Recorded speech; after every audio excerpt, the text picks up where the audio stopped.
My name is Heather Sawula. I'm one of the emergency doctors. I work in both Bracebridge and Huntsville, and so thank you all for coming out and spending a lovely Tuesday evening with me tonight. Hopefully this a couple of pearls for you guys to take away from our talk tonight. So today I was hoping to talk about some insights from the emergency department. Some practical medical pearls for everyday life. Pearls is a term that we use in medical education, where you collect these pearls of wisdom as you're kind of going through, and then as you go through all your training and experience, you've hopefully collected a nice long string of pearls that are little pieces that you remember and share. So hopefully a couple of things will stick with you tonight. Hopefully some basic things that you maybe already know, but it never hurts to be reminded of some basics. A little bit about me and what I've learned from the Emerge. So I did my training, I did my medical school in Toronto. I then did my residency in family medicine and emergency medicine. I did a fellowship in Queens in Kingston. And then I've been up in Muskoka for about 8 years. I worked initially in Bracebridge and Aurelia, and then Bracebridge, Aurelia, Huntsville. And now I'm Bracebridge and Huntsville. So I get the pleasure of working in both of our local emergency departments. I've learned that the majority of what we see in the emergency department isn't what you're seeing. I don't know if everyone's seen the show The Pit, that high acuity. We do get our fair share of that, but a lot of what we see is urgent medicine and a lot of uncertainty. I wasn't sure what to do, and so I came here because you're open 24/7. Most people, there's a lot of people that will say, I wasn't sure if I was supposed to come here or not. Most people are trying to do the right thing and figure out how to get the best care. And so today I'm hoping to talk about a little bit about when to worry, what you can do at home, and then what you can do if you do need to come to the hospital to kind of best help us help you. A little disclaimer, while I am a doctor, I am not your doctor. So it's always good if you've got any questions to talk to your physician or nurse practitioner or your pharmacist, if you've got questions about any medications. This is meant as general medical education, some general advice. But if you ever have questions, always ask someone that knows you best. I am also going to be using some brand names for medications, not as a means of endorsements. I don't have any sponsorships, just as a means of shared understanding of common medications that you might see. So I don't have any deals, I don't have any stocks. They're just common names that you might recognize more than the generic name. So talk us a little bit about when to worry, when I do want you to call 911, or when I do want you to come in and see me in the emergency department. What are some things that can help over the counter for some common ailments that we all may experience? And then how to feel more confident if you do need to interact with the emergency department or the healthcare system, and how to do that the best. You don't need to know everything that there is to know, but how to decide what to do and how to feel more confident in your decision is something that I hope you can walk away from tonight's talk feeling a little bit better about. So a couple things about when I do want you to worry and when I do want you to come and see me or one of my colleagues in the emergency department. A lot of this is things that you probably already know, but if you are having chest pain, if you're having difficulty breathing, if you're having stroke-like symptoms, severe bleeding, severe abdominal pain, thoughts of harming yourself, having a severe allergic reaction, severe headache, persistent fever, sudden confusion, those are all the things that we don't want to wait on, and we do want you to come see us in the emergency department. When it comes to chest pain, that's one of the common presentations that we'll see in the Emerge. And people wondering, I wasn't sure what to do.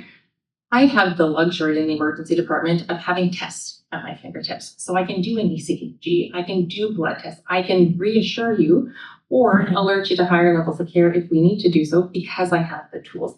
But it's sometimes hard to know, is it concerning or not, just based on how you're feeling. A couple of things that make me more concerned about someone's story of chest pain is if it's chest pain and another symptom. So chest pain and difficulty breathing, chest pain and palpitations or feeling like your heart's racing, chest pain and sweatiness. There's a saying in medicine that if your patient is sweating, you should be sweating. And that holds true. So if you are sweaty and uncomfortable, call 911, come on in and see me. That's usually a marker that there's something that your body is having a hard time dealing with and may need some additional help. If the chest pain is radiating to your shoulder, to your jaw, if you are feeling lightheaded or like you might pass out, or chest pain and nausea, those are all things that there could be something else going on. Chest pain that hurts when you take a really big breath in, that you can't lie down flat. Chest pain that is that and something else, come on in to see us. One other thing about chest pain is if you are having this kind of severe chest pain that you're concerned about, call 911. The reason to do that is we have what we call a STEMI bypass. So if you're having a heart attack, there's different types of heart attacks, but the big one, the best treatment for it is going to the cath lab. Our closest cath lab is in Barrie. So that's where they go in through the wrist or the groin. They inject dye into the blood vessels that go around the heart, and they can see if there's a blockage there, and they can open it up, put a stent in if they need to. The way we diagnose that is based on how the electricity goes through your heart. So an ECG. Our paramedics, if you're having crushing chest pain, sweaty, nausea, or one of your friends or neighbors is, and you call 911, they can put those electrodes on you right there, and they will be able to see if it's one of those big, scary heart attacks. If that's the case, depending on where you are in the Muskoka region, they will either take you straight to Barrie, or you'll stop at one of our local hospitals. We'll have a heads up. They'll say, we've got someone coming in with this type of heart attack. We will be ready. We will give you the medications and then get you where you need to go. So if you're having one of those big type of chest pains or you're worried, calling the paramedics can get you the care you need a little bit faster than just driving yourself. If you drive yourself in, we have walk-ins that come in all the time with this. We will take good care of you. But if you're unsure, and I wouldn't recommend getting behind the wheel of the car if you are having chest pain like this. So I will call 911 and we will take very good care of you. Stroke symptoms. There was a great talk about stroke. I'm not sure how many in the room attended that one. So this is old news for those. So if you are having any stroke-like symptoms, that would be things like facial droop, arm or leg weakness, difficulty speaking, whether it's slurred speech or a hard time finding the words. We want you to act fast because time is running. And so this is another one of those where it's great to call the paramedics, because depending on where you are, our Huntsville is a stroke center. So if you are having symptoms in Bracebridge, they will take you up to see us in Huntsville, and we can give a certain type of care there depending on the time. So another good one to call the paramedics, because they might help you navigate the system a little bit better and prevent any delays in care. When do we worry about a fever is a common thing. Should I go to the emergency department for a fever? In general, fever is not dangerous. It's a marker that there's something going on. It's your body's response to fighting some sort of infection. We treat fever different than we do heat stroke. So if you are out in the heat or in the back of a hot car and your temperature's gone up, that's a bit of a different underlying cause than if you are sick with COVID or the flu or a common cough and cold and you get a fever. A couple of days of fever in general is not something to lose sleep over, something that feels miserable. But I do want you to come in if you have a fever and you are feeling unwell. So it's more how you're feeling than any certain number on the thermometer. If you're feeling very weak, confused, or friends or family members are feeling any difficulty breathing, aren't able to keep anything down, having some difficulty drinking, or you're immunocompromised. So you're on some medications that lower immune system, or chemotherapy, those would be reasons that we would take fever a little bit more seriously on the early stages of it. When to come in for a cough. If you're having difficulty breathing, if you're turning blue, some people will have those oxygen sats at home. If your numbers are going lower, I would say any lower than 92, I'd want you to come in to see us. If you're coughing up any blood, and if your symptoms are getting worse rather than getting better. We'll talk a little bit more about what are the things you can do for the common cold in the next section, but these are if you've got a cough and you're worried or you've got any of the symptoms, come on in to see us. We've got some more testing that we can do. We can do x-rays, and so we don't want you to wait on that. New confusion is always a good reason to come to the hospital. It's usually a marker that there's something else going on. Could be a stroke, could be an infection, could be a fall. There's lots of things that could cause it, but it's often there's something serious that could be going on. So if that's a symptom that can be subtle, not always so, but can be subtle, and it's a good reason to come in to get assessed. So a lot of people know when to go to the emergency, but these would be reasons that would want you to feel confident saying, yeah, this is the best place for me to go, to sit in the waiting room if I have to wait, because there is more testing that can be done. There's an urgency to it. So if there's severe pain anywhere, a sudden change from your baseline, difficulty breathing, new confusion, and things are getting worse, not better, come on in to see us. The majority of life is not an emergency, thankfully, and this is where a lot of life happens. But we have bumps and twists in the road as we go, and not every day is a beautiful sunny day like it was today. Sometimes you've got a cough, cold, you've got some symptoms. So what can you do if you're experiencing something? What helps? One of the most common questions I get, or one of the most common pieces of advice I give, is what to take for pain. This is a little bit of a busy slide, but really it's going over the difference between acetaminophen, commonly known as Tylenol, and anti-inflammatories, so your NSAIDs. Those are medications like ibuprofen, Advil, Motrin, Aleve, naproxen. These are two different categories, Tylenol or acetaminophen, and your anti-inflammatories. In general, you can take, we'll talk about who can take what. They work on different pain pathways. They're safe to combine if you are able to take both of them because they work differently. You can either alternate them, you can take them at the same time. You can pick one anti-inflammatory of your choosing if you're able to take it and combine it with your Tylenol, but you can't take two of the anti-inflammatories. Tylenol is great for pain and fever. It is gentle on the stomach, so it doesn't increase your risk of ulcers. It's good if you've got a high risk of having heart disease or stroke. The main concern for it is liver damage if you're taking high doses or a very long period of time. Anti-inflammatories, so your ibuprofen, Motrin, Advil, Aleve, naproxen, those ones are great for pain as well, fever as well as inflammation. They're also good for things like gout, heavy menstrual bleeding, kidney stone type pain. So they're good for certain types of pain a little bit more, but they can irritate the stomach. They're going to increase your risk of having a stomach ulcer or gastritis. They can also increase your risk of having a heart attack or a stroke. Now, taking one pill here or there is nothing to lose sleep over, but we do know the increased risk of having a heart attack goes up if you're taking it regularly for a week. So it's one of those things that between the two of them, Tylenol or acetaminophen is in general my first line for pain and fever. If you have any kind of high risk, if you are in severe pain, the occasional anti-inflammatory is not anything to lose sleep over. But if you're needing to take something on a regular basis, talking with your doctor or your pharmacist about what's the safest medication option for you is always a good idea. Anti-inflammatories are processed and can be hard on the kidneys. So if you have other things that put your kidneys at a little bit of a risk, high blood pressure, diabetes, those are another reason to be a little bit cautious about anti-inflammatories. So they're a good medication, but they come with maybe a few more asterisks, a few more fine print than acetaminophen or Tylenol.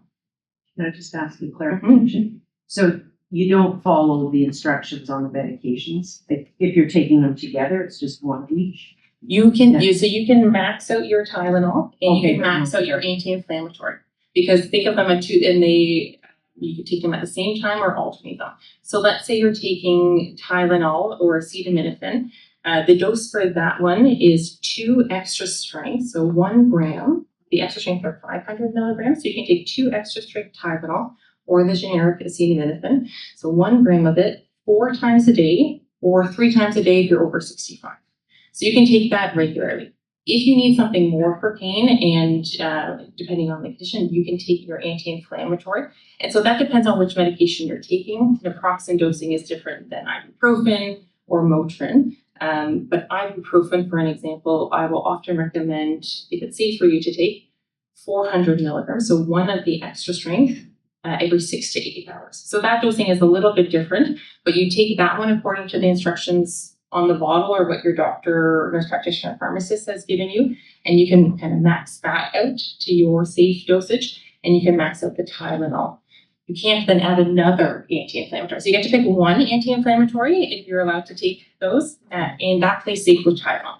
So Tylenol is friends with everybody. You get to pick one anti-inflammatory. Does that answer your question? Yeah, thank you. So the things that we can do for pain, we talked about the anti-inflammatories and acetaminophen. Topicals are also a great option. So there are topical medications, some brand ones like your Rub A535, BioFreeze, topical Voltaren or diclofenac.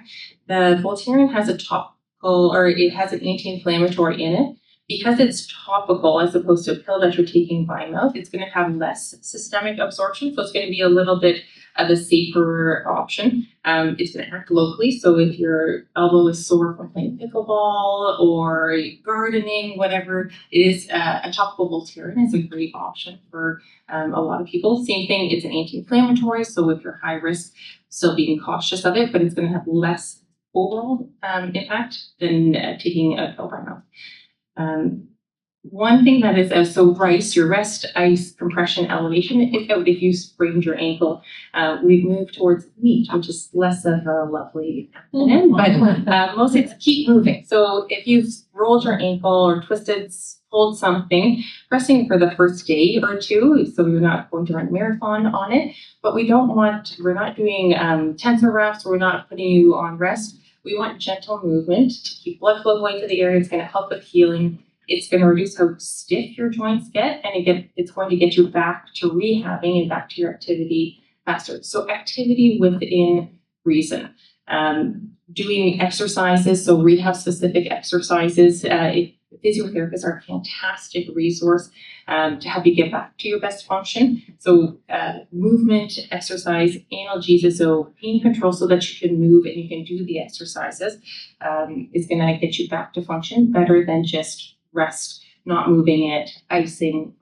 So if ice feels good in the first 24, 48 hours, go for it, is what I say. But after that, we do want some gentle movement to help you get back active.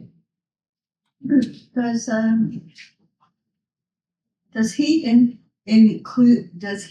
increase inflammation? That's a great question. In general, no, it shouldn't increase inflammation. People will ask between, should I ice it or should I put heat on it?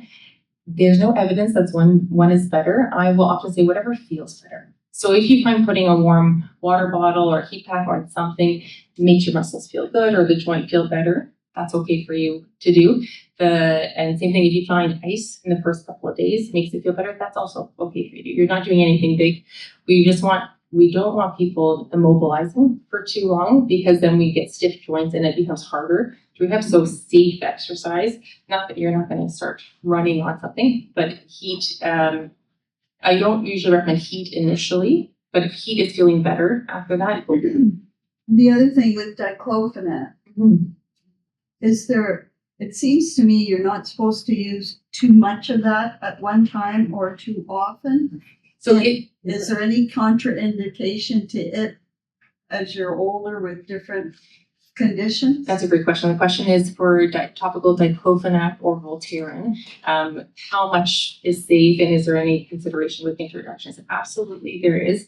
It is an anti-inflammatory. So diclofenac is part of the group of the anti-inflammatories like your Avalotrin, Aleve. Because it is applied topically, it's less absorbed, but it still is some. So so we still don't want to be using it every hour because it's going to be absorbed by the body. Anything we put on the skin is absorbed in processed by and metabolized by the body. So if you are high risk, if your kidneys are a bit on the fence, if you've had heart disease, if you've had a stroke, I still wouldn't be leaning towards that, which is why it's always good to talk to the pharmacist. Something like topical agent like a Bracebridge or something else that doesn't have the anti-inflammatory would be a better option. If you are not as high risk and you're looking for something more, then it can be a less systemic than the pills, but it still is absorbed. Does that answer the question? Yeah. Nausea, another symptom that is a miserable one that there's not really much to see, but can make you feel awful. Fluids is one of the best things, and usually sips of fluids. Cold tends to be better tolerated than hot, so little sips of cool fluids. Any fluid that you like. If you like a hot tea and that helps your stomach feel better, go for that. But any fluid is going to help you stay hydrated. Ginger, so ginger chews, ginger tea, ginger drinks can be helpful. Gravel is one of the brand names for the over-the-counter anti-nausea medications. It's probably one of the only ones that's there. It can make you feel a little bit sleepy and drowsy. It's a bit sedating. But if you have a nap and then you feel better after that, there's no harm. But it's one of those that's not always my favorite because of the sedating side effects. So just being a little bit cautious about that. One tip is an alcohol swab. So there's some good evidence and studies that smelling an alcohol swab, if you like, can actually help with some nausea. So it doesn't have any systemic side effects, is an option to try for what it's worth. The other medications, there's some other really good medications for nausea, but they're all prescription. So depending on if you're not able to tolerate anything and keep anything down, probably a good idea to come in and see us. But here's some things if you're just not feeling great, that might work. Heartburn is another common symptom. A couple of brand names of things like Tums, Gaviscon, Pepcid AC are good that can help with some of those symptoms. Dietary changes is where there's a lot of value. And so I say it's avoiding all the good stuff. So anything spicy, anything acidic, caffeine, alcohol, peppermint, interestingly. You would think peppermint is cool and soothing.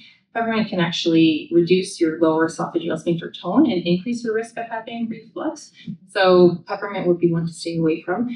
If it's still ongoing despite all of those lifestyle measures, like small frequent meals, not eating 2 to 3 hours before bedtime or lying flat, maybe good to talk to your physician or your nurse practitioner about other options. Oftentimes, if someone has heartburn, we will treat empirically before sending for a scope. That's the camera where we go down and take a look. But it's not something to ignore too long. Similarly, if you wonder if it's heartburn, but you're having a hard time breathing or a lot of nausea or it's radiating, that's your now category of chest pain with other symptoms. So then come on in and see me. So one of those mimickers, but if you know this is your classic heartburn, here's some good over-the-counter medications or ideas, places to start. Smoking is another thing that can increase your risk of heartburn. And so if you are smoking, talking with your healthcare provider about things that can help you, of course, can be helpful. Itch. So itch is one of those things that it will just drive you nuts. Benadryl is one of the things that people probably think of first line when it comes to itch. There are better medications than that. So Benadryl is one of the first generation antihistamines, and it can make you really drowsy, similar to Gravol. There are things like Reactin, Claritin, Aries, and Allegra, and their generic counterparts are all of the category of second generation antihistamines, and they're less sedating. So if you are feeling itchy, it's black fly season or bug season coming up, a second generation antihistamine would be my recommendation of where to start. They're less drowsy, they're going to be safer. Anything that's going to reduce your risk of having falls, interaction with other medications is going to be a better medication if you're picking something over the counter. Avoiding triggers. So if you know something bothers you, we're going to try to avoid that. Similarly, if you've got a really bad itch, having a nice hot shower can actually release more histamine and make us feel a bit more itchy. So avoiding prolonged hot showers to help reduce some itch. Putting on, if your skin is getting really dry, kind of just patting it dry and then putting on a good moisturizing lotion or cream can also help. There is over-the-counter things like topical hydrocortisone, and so that is a good kind of first starting place for anti-itch things. Even a bad mosquito bite, you can put a little bit of that on if it's really driving you nuts and interfering with your sleep. Constipation, where do we start here? So this is one of those very common things. Sounds very simple, but you can get into a lot of pain. You see a lot of emergency visits related to this. You'd probably be surprised. The basic lifestyle things are where I would start. So making sure that we're getting good fiber in our diet and lots of fluid and hydration to keep that stool moving through our bowels. Being active. So movement's going to help keep us more regular and help our bowels do their job. If we're then looking for things over the counter, there's lots of options. Always talking to the pharmacist is helpful. Restorelax is one of the medications also known as Laxaday or PEG 3350 that you can buy over the counter. Similar to, different than Metamucil, but Metamucil is another common one. The Restorelax, it's actually, I don't know if anyone's had a colonoscopy. It's the medication that you drink as the bowel prep, but you don't have to drink 4 liters of it. So if you take a smaller dose of it, it will have some effect, but not a bowel prep. It is a very safe medication. We'll give it to patients of all ages, from our little wee children up to elderly, so it is a good one. And as I said, you can't really overdose on it because we give you a 4-liter thing to drink before a colonoscopy. So I wouldn't recommend doing that on a regular basis, but taking a cup once or twice a day. And the other thing is you can titrate it. So we will often recommend taking it once or twice a day until you're having a nice soft bowel movement every day. And then once your bowels are back on board, continuing that for about a month or 2 to help retrain the bowels that they're back to functioning. And then in general for medication is the lowest dose necessary for the shortest period of time. If you don't need a medication, we don't want to continue it any longer than we have to, but sometimes we do have to for good reason. And this is one that I would say if we are having issues with constipation, trying to do something to get on top of it. Plus all of the other, you're doing your fiber, you're increasing your fluid intake, you're staying active to help keep your bowels happy.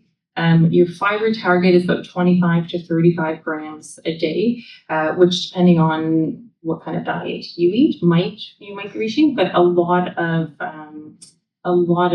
individuals aren't meeting our fiber targets. So that would be where I would first start, plus the fluids, plus activity. And if you're doing all that and still having issues, then start looking at some of those other ones. Senokot is a common one that you will see. Senokot is a stimulant, and it can actually make your bowels a little bit more dependent on it. So it wouldn't be my first line over-the-counter management for constipation. If you are on opioid pain medications or narcotic pain medications, then it can be a good kind of antidote for that, just the way that pain medication works and the Senokot works. But in general, for run-of-the-mill constipation, something to lifestyle measures or something like Restorelax or even Metamucil would be where I would start before the Senokot.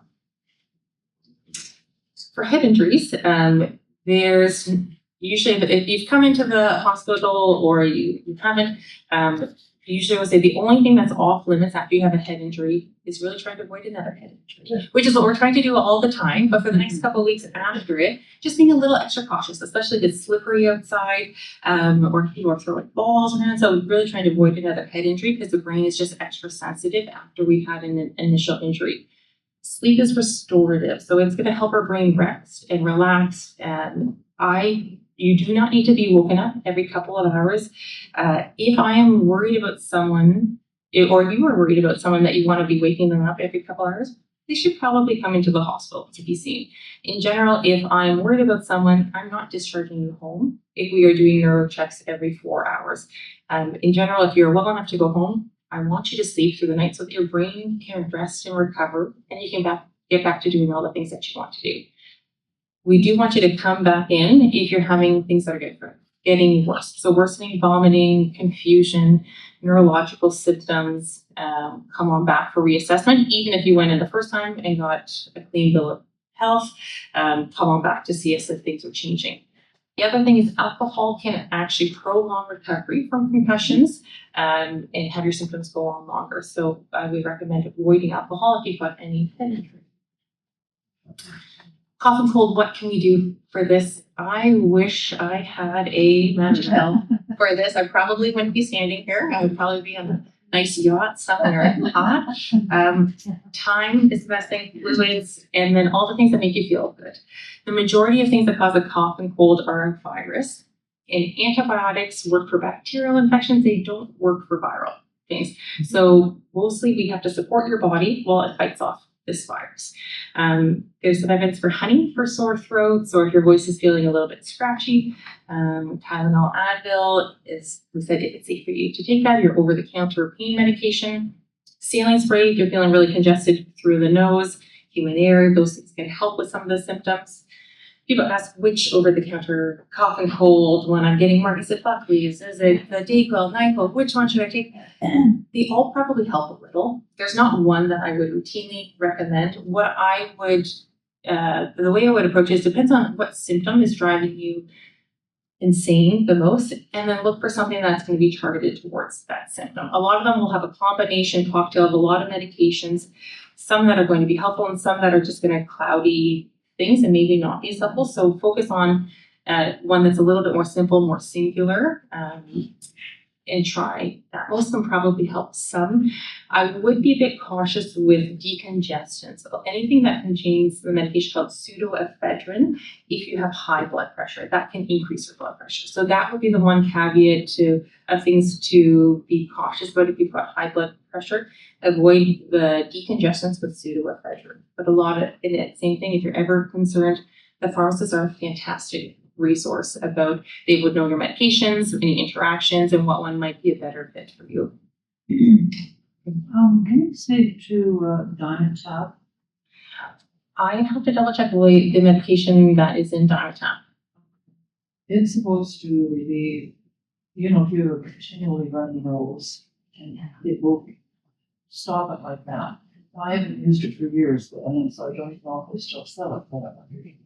I believe it's still sold, but I don't know for sure. But I don't know that I'd have to double check which. So I can speak to a pharmacist. I would speak to a pharmacist for sure. And there's often the different brands, sometimes the actual box or bottle, they'll have different ingredients in them. So anytime I'm looking for things over the counter, I'm looking at the front of it, but then I'm looking at the medications Right. on the side of it. So I would say it's always good to take a look at the medications on the side. And if you've got any questions, your pharmacist, they're an awesome.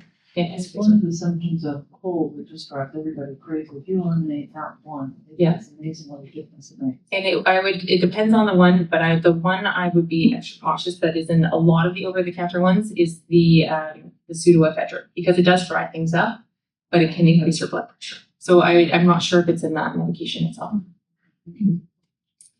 So thinking about what helps, those are just a couple of the things, some starting points for you to start with. One thing at a time. As I said, as few as medications as you need. Try the lifestyle things. Honestly, they can help a lot. And then give it time, reassess, come see your family doctor, your nurse practitioner, or someone in the walk-in clinic or emerge if things aren't getting better. So now you know what helps.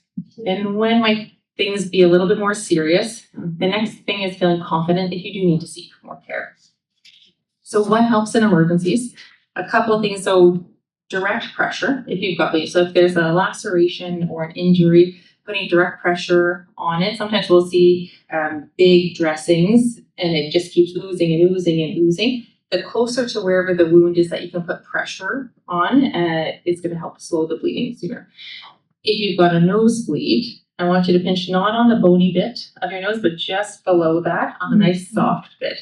I want you to lean forward. I don't want you to lean back, because if you lean back, all that blood pools down, it goes in your stomach, it makes you feel awful. But lean forward, and I want you to pinch and hold for 10 to 15 minutes, which is an exceptionally long time, and your fingers are going to be tired. When you come to the emergency, we've got those nose clips that can help give your fingers a break. But I want you to pinch and hold it, and I don't want you to peek, because we all pinch.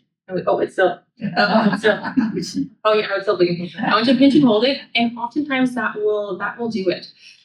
It might not be enough, and if it's still bleeding after 30, or you're on a blood thinner, or a medication like Plavix or clopidogrel, which are antiplatelet or aspirin, sometimes the bleeds are just harder for them to stop. If it's bleeding for a long time, come on in to see us in the emergency. We have other things that we can do.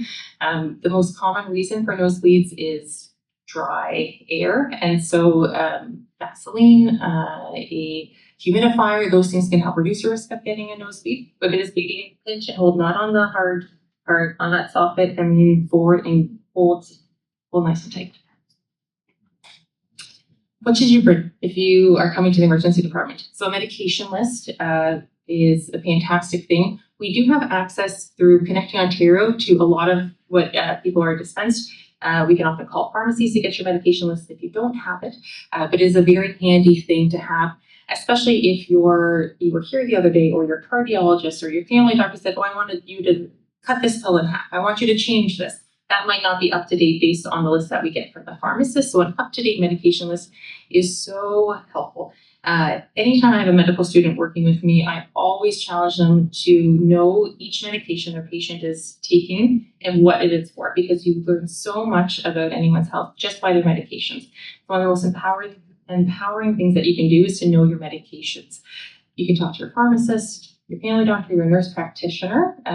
You don't need to know how to say them all correct. Some of them I can't even say. When I'm talking to the ophthalmologist, I'm like, they're on this long one. But knowing what it is and what it's for is an incredible thing to know about your health. Know what allergies you have and what your reaction is for them, and then a medical history. So some people will have a little printout of, I had this surgery, I have high blood pressure, I have diabetes.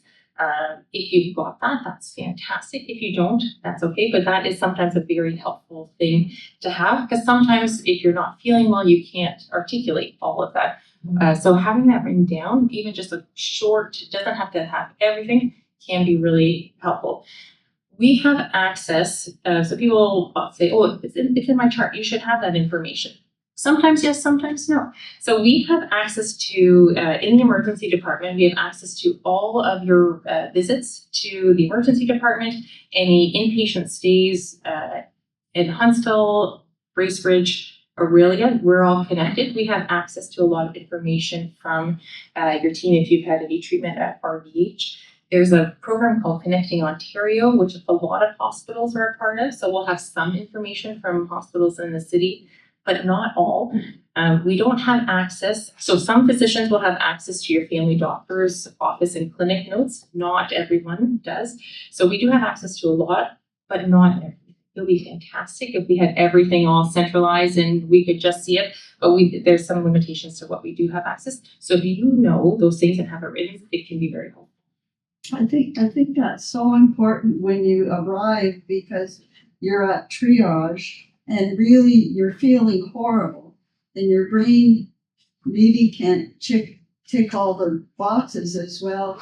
Or you've forgotten that one medication. So it's so helpful, even just a medication list, because I can infer a lot about your medical history based on your medications. There's certain medications I know you have atrial fibrillation or you had a stroke.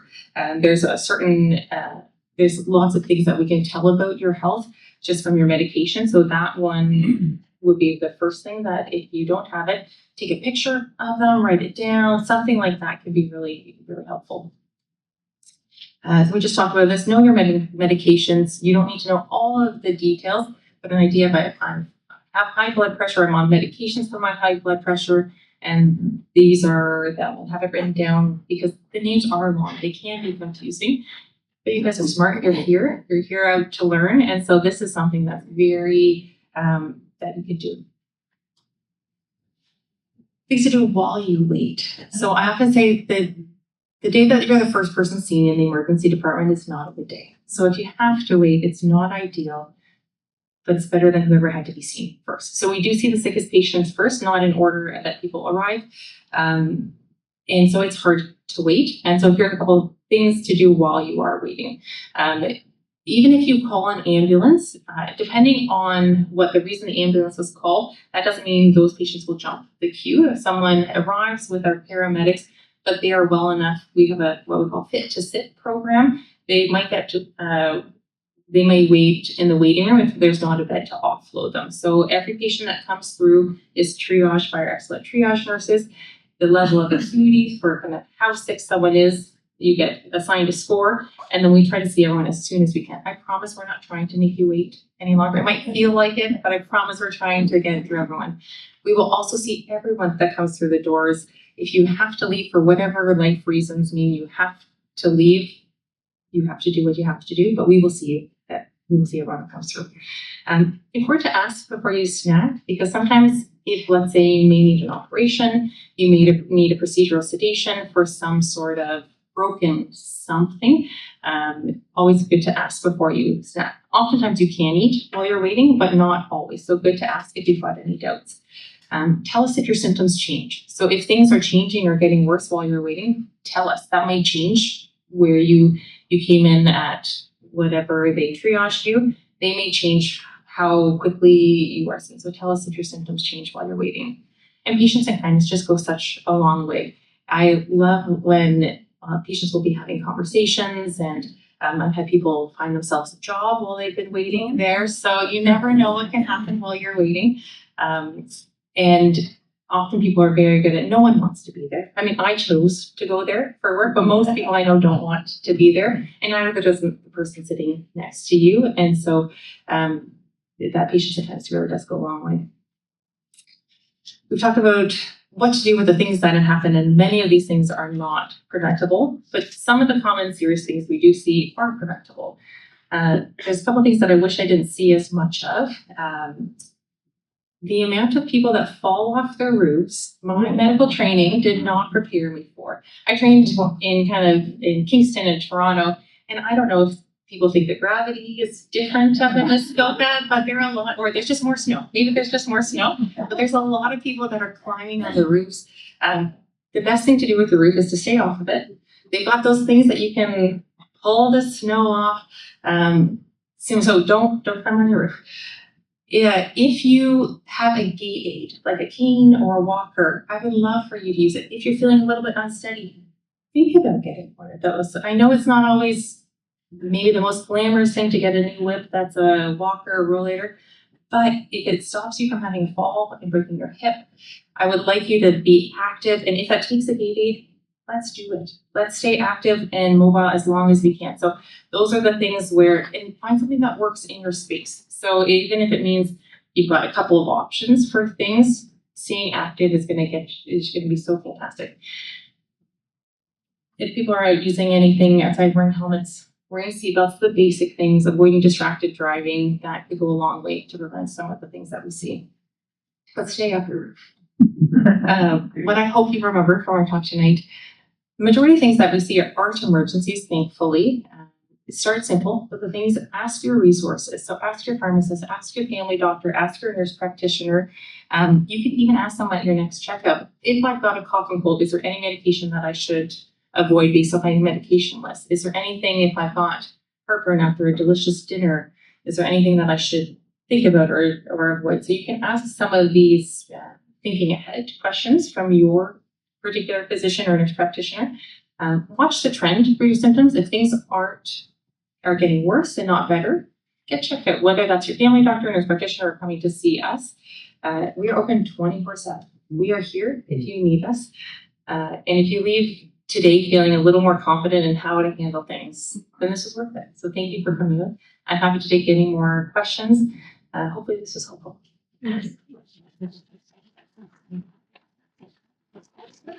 What tips do you have for people that go to Dr. Google?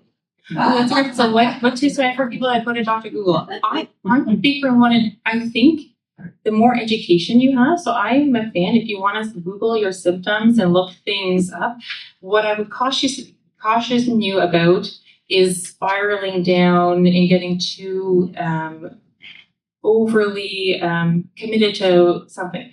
But I will often ask people, if you come into the emergency department, what is it that you're worried about? Because I think that's important to know. I've got my list of things based on the symptoms you told me that I'm concerned about. But if you're worried about this because maybe you Googled it or maybe your friend just had this diagnosis, I think there's value in knowing that. So I would take everything with a grain of salt, I would say. But reading about things, looking up your symptoms online, trying to do a bit of reading and education. AI is coming out, so asking ChatGPT is a common thing that we will ask. Always with a grain of salt, but I think it's inevitable, and it's tools out there, and so I think using the tools but using them wisely, I would say, is always a good place. That's a good question. I'm so sorry. I always have questions, but there's two things that always happen to me. A situation seems really, I better do something about this. It's Friday. All the offices are closed. So I learned from my doctor's office that apparently if you call early in the morning, which of course is hard to get through on a day that they're working, there's usually someone in that clinic can see you. Not your doctor, probably. At least I didn't know that. There's one or two spaces of that whole group that somebody could see you. The other thing, couple of things was, I'm not sure people sometimes know that when they go to an emerge and they have chest pain or something heart related, I believe you take a test and then you have to wait so many hours to take that test again, don't you? Okay, yeah, so when you kind of 2 points, the one is about trying to get in to see your family doctor after hours and weekends. A lot of family physicians will have some after hours coverage. It may not be your doctor that does it, but someone in their group that does it. So find out what your doctor does, and some will have weekend availability, but it depends on what your doctor does. So that's a great place to start, because they will have access to all of your records. They will have all the information there, and often it's faster if you're able to get in to see someone at your family doctor's office than coming in waiting in a word, unless you need to come here. The other question was about chest pain. And so if you are coming, I would say if someone's coming with chest pain, then I'm worried it could be cardiac or heart related in nature. The typical workup is we will do the ECG, which is where we put the stickers on the chest. We kind of take a picture of how the electricity is going through your heart.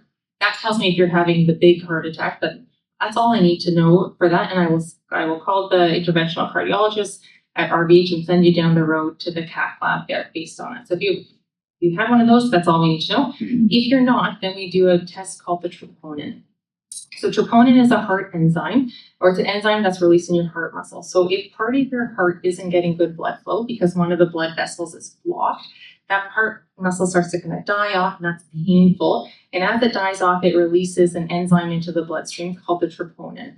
And so we pick that up on a blood test. So that's the other way that we diagnose a heart attack. Now, our lab in Muskoka, the sensitivity for kind of how long from the time of chest pain to when we're measuring it is variable. So every hospital is a little bit different. Ours is about a 6-hour troponin. So if you come in, we don't wait 6 hours to do the blood work. We will do it right away. But we will often say, you know what, let's repeat a test 6 hours from the time that chest pain started. And if that says it's normal, then I can say, oh, this thing was unlikely because of your heart.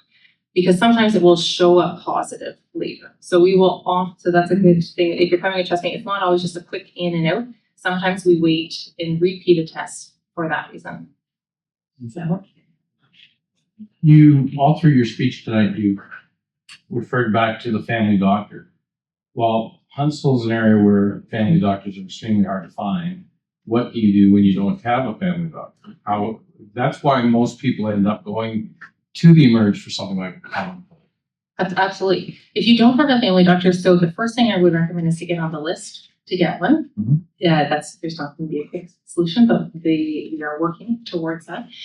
There's the walk-in clinic in Bracebridge as well. In Huntsville, there's the annex. So that is, you have to book ahead, is for patients that don't have a family physician, but for unattached patients, it's a book ahead for an appointment. But if you do have nowhere else to go, this is why we see people that come to the emergency department. And so we will, as I said, we are open 24/7 if you have nowhere else to go. There is telehealth as well, depending on your symptoms. So some things can be assessed virtually. And so that's a good option that's come out since COVID. Depending on what your symptom is, if it's you're having a hard time breathing, hard to assess that virtually. If you've got maybe a rash or sign, like some things can be done, but not everything. But if not, as I say, we see people that don't have family doctors all the time, and it's because you need to see some doctor, and we don't have a lot of walk-in clinics. So, and depending on the availability, come on see us. Thank you for your presentation tonight. Very useful. Can you comment on expiry date on over-the-counter drugs like your Tylenol? I don't know that Much attention do you? I pay some attention to it. I would not use expired sunscreen. I have seen the consequences of that. In general, my understanding from medications is they are guaranteed to be a certain, like 100% of this dose up until this date, and then it will go down after that. But I would say, so I wouldn't recommend taking expired medications. The exact pharmacokinetics would be probably better answered by pharmacists as to is that going. My understanding is that mostly it's just going to be less effective, but there's a chance there could be something else that it may be changing that. Thank you.